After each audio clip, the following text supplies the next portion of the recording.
الرحمن الرحيم الحمد لله رب العالمين والصلاة والسلام على سيد المرسلين وعلى آله وصحبه أجمعين رب اشرح لنا صدورنا ويسر لنا أمورنا واحلل عقدة من ألسنتنا فهو أقوالنا ثبت أقدامنا وتمم تقصيرنا يا ربنا رب العالمين لا حول ولا قوة إلا بالله العلي العظيم لا حول ولا قوة إلا بالله العلي العظيم لا حول ولا قوة إلا بالله العلي العظيم أما بعد. Syekh Abdul Qadir Jailani qaddasallahu sirruhu berkata dalam kitabnya Al-Fathur Rabbani wal Faidur Rahmani Anin Nabi sallallahu alaihi wasallam annahu qala, man di bawah tajuk fi zikral mahbubi jala'ul qulub, pada mengingati kekasih berlaku pembersihan kepada hati manusia. Anin Nabi sallallahu alaihi wasallam wa alihi wasallam annahu qala, daripada Nabi SAW baginda bersabda, inna hadhil qulub la tasda, sesungguhnya hati-hati manusia akan berkarat. Wa inna jala'aha qira'atul qur'ani wa zikrul mauti wa huduru majalisiz zikri. Jadi dia kata sesungguhnya pembersihan hati manusia ialah pembacaan Al-Quran, mengingati maut dan menghadiri majlis-majlis zikir. Mana Rasulullah SAW dia menyebut yang paling tinggi terlebih dahulu, iaitu membaca Al-Quran. Ibadat teragung ialah membaca Al-Quran. Tapi sebelum membaca Al-Quran, kita mesti didahului dengan mengingati mati. Maksudnya mengingati akhirat, batin lebih daripada dunia zahir. Tapi seseorang tidak boleh mengingati mati, melainkan dia mesti melalui proses yang pertama, iaitu huduru majalis zikri, menghadiri majlis-majlis zikir. Jadi itulah yang kita usahakan sekarang. Moga-moga apabila kita menghadiri majlis zikir tersebut dan kita berzikir beramai-ramai secara berjemaah, moga-moga Allah telah menghilangkan segala karat kekotoran, kegelapan yang ada pada batin kita. Jadi Imam Syekh Abdul Qadir Jailani berkata, hati manusia akan berkarat sekiranya dia tidak merawatnya dengan perkara yang telah dinyatakan oleh Rasulullah SAW. Masa apabila kita mula berzikir, akan datang ingatan kepada mati. Maksud ingatan kepada mati itu ialah ingatan kepada akhirat, ingatan kepada batin. Dan kemuncaknya ialah Allah memberi ilham untuk kita memahami Al-Quran. Jadi Syekh berkata, sekiranya apabila hati dah mula berkarat dan manusia tidak merawatnya dengan ubat yang telah dinyatakan oleh Rasulullah SAW. Ubat tadi tiga: menghadiri majlis zikir, kemudian mengingati mati, kemudian membaca Al-Quran. Intaqala ila sawad wal iyaz billah. Maka hati manusia tadi sekiranya tidak dirawat dengan tiga perkara tersebut, akan bertukar kepada warna hitam, akan menjadi hitam yang amat gelap, kerana jauhnya hati tersebut daripada an-nur, cahaya daripada Allah Subhanahu wa taala. Dan hati tersebut akan menjadi lebih hitam lagi kerana dia tadi mencintai dunia dan mengambil segala apa yang ada di dunia tersebut min ghairi wara'in, tanpa berhati-hati. Lianna man tamakkana min qalbihi hubbud dunya zala wara'uhu. Kerana sesiapa saja yang apabila cinta dunia tadi telah kuat di dalam hatinya, maka dia tidak akan berhati-hati, hilang wara'nya. Maka dia akan menghimpunkan dunia tersebut, tak kira daripada yang halal ke ataupun yang haram ke. Jadi dia tak membeza-bezakan lagi semasa dia tadi menghimpunkan dunia. Hilang sifat malunya daripada Allah Subhanahu wa taala, dan dia tidak memperdulikan lagi pandangan Allah Subhanahu wa taala. Jadi Syekh berkata, ya qaum, bersihkanlah karat yang berada di dalam hati kamu dengan ubat yang telah Rasulullah nyatakan kepada kamu. Jadi Syekh membagi contoh, dia kata, kalau salah seorang daripada kita ada sakit dan doktor telah menyatakan ubatnya, maka dia kata orang tadi tidak akan berasa senang, selesa kehidupannya, sehingga dia tadi mengambil ubat tersebut. Jadi dikata kamu renunglah pada Allah Subhanahu wa taala. Ingatlah pada Allah Subhanahu wa taala pada ketika kamu berada di hadapan manusia dan ketika kamu berada berseorangan. Jadi kalau Allah Subhanahu wa taala tadi berada di hadapan mata kamu, sehingga seolah-olah kamu melihat Allah Subhanahu wa taala, dan sekiranya kamu tak mampu melihat Allah tadi, maka hendaklah kamu beriktikad yang Allah Subhanahu wa taala memandang sentiasa kepada kamu. Dan sesiapa yang sentiasa mengingati Allah Subhanahu wa taala biqalbihi fahuwa dzakir, dengan hatinya, maka dialah orang yang sebenarnya berzikir. Jadi semua zikir lidah yang kita buat, sama ada bertahlil ataupun menyebut isim mufrad Allah, Allah, Allah, tujuannya supaya zikir di lidah tadi berpindah ke dalam hati. Hati tadi bangkit berzikir mengingati Allah.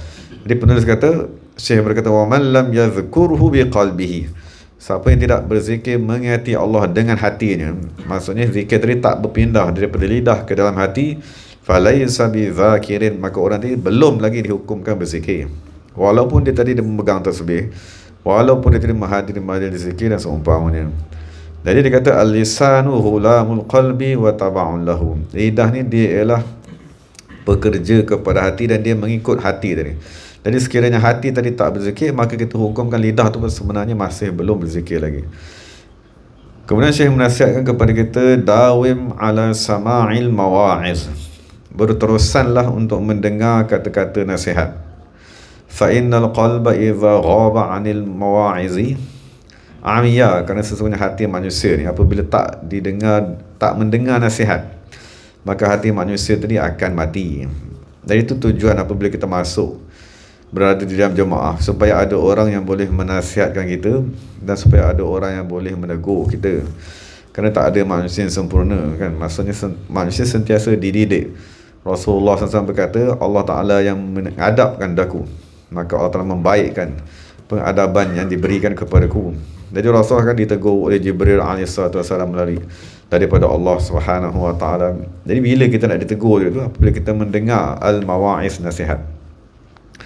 Kemudian penulis berkata, haqiqatut taubati ta'zimu amril haqqi azza wa jalla fi jami'il ahwal.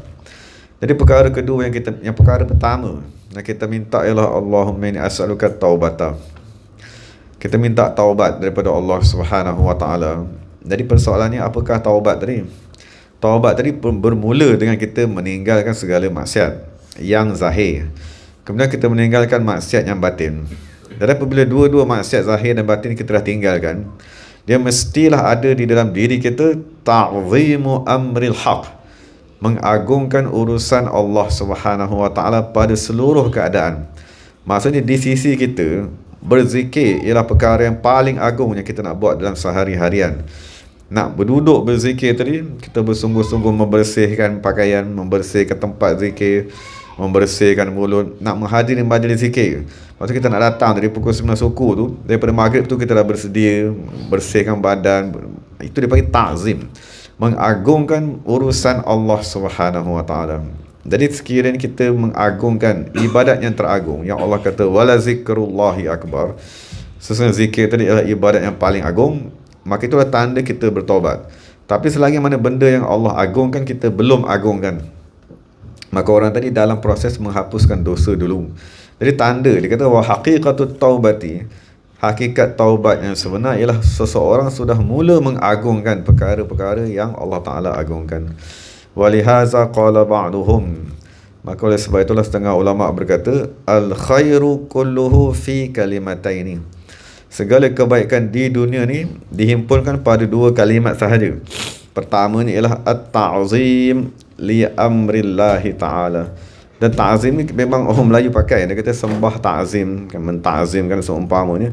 Sebab ta'zim tu ialah hakikat ibadat. Maksudnya kita semayang tiap-tiap hari, tujuannya apa? Ialah mengagungkan Allah Subhanahu wa taala. Kita berzikir, tujuannya apa? Untuk mengagungkan Allah Subhanahu wa taala. Maksudnya menjadikan Allah tadi benda yang paling agung di dalam hati kita. Itu bahagian pertama, ibadat, hubungan dengan Allah. Dan yang kedua ialah wasyafaqatu ala khalqillah, belas kasihan terhadap makhluk Allah Subhanahu wa taala. Jadi kalau kita tadi suami, kita belas kasihan kepada isteri. Dan sekiranya kita tadi ibu, kita belas kasihan kepada anak. Dan sekiranya kita tadi majikan, kita ada belas kasihan kepada pekerja dan seumpamanya. Dan sekiranya kita tadi memelihara binatang, kita belas kasihan kepada semua makhluk. Jadi itulah ibadat, dia terangkum di dalam dua kalimat, mengagungkan urusan Allah Subhanahu wa taala dan berlas kasihan kepada makhluk yang Allah Subhanahu wa taala ciptakan. Jadi moga-moga dengan kita mendengar kata nasihat daripada Syekh Abdul Qadir Jailani ini, kita dapat memahami beberapa perkara. Pertama ni ialah tujuan kita datang ke majlis zikir ni ialah untuk membersihkan kekotoran yang ada di dalam hati kita. Dan apabila kotoran tadi dah mula bersih, kita akan mula mengingati mati. Mengingati mati itu ialah simbol kepada kita dah mula mengingati Allah Ta'ala lah yang hidup, Allah Ta'ala lah yang menggerakkan kita, Allah Ta'ala lah yang mengurniakan penglihatan, Allah Ta'ala lah yang menzahirkan gambar yang ada pada diri kita. Itu dipanggil mengingati mati tadi. Maksudnya mengingati yang bahawa diri kita ni mati daripada sudut perbuatan, sifat dan zat. Dan kemuncak daripada kita tadi menghadiri majlis zikir ialah kita dah mula diilhamkan dengan makna-makna Al-Quran. Itu dipanggil qiraatul Quran, membaca Al-Quran. Bukan maksud membaca Quran tadi ialah dengan semata-mata membaca sahaja. Yang dimaksudkan dengan kemuncak ibadat teragung tadi ialah Allah mengilhamkan kepada kita makna-makna Al-Quran yang kita boleh lihat pada zahir alam semesta yang Allah Ta'ala ciptakan. Wallahu ta'ala alam. Moga-moga Allah memelihara kita semua. Bismillahirrahmanirrahim. Rabbana hab lana min azwajina wa dhurriyyatina qurrata a'yun waj'alna lil muttaqina imama. Rabbana atina fid dunya hasanah wa fil akhirati hasanah wa qina adzaban nar.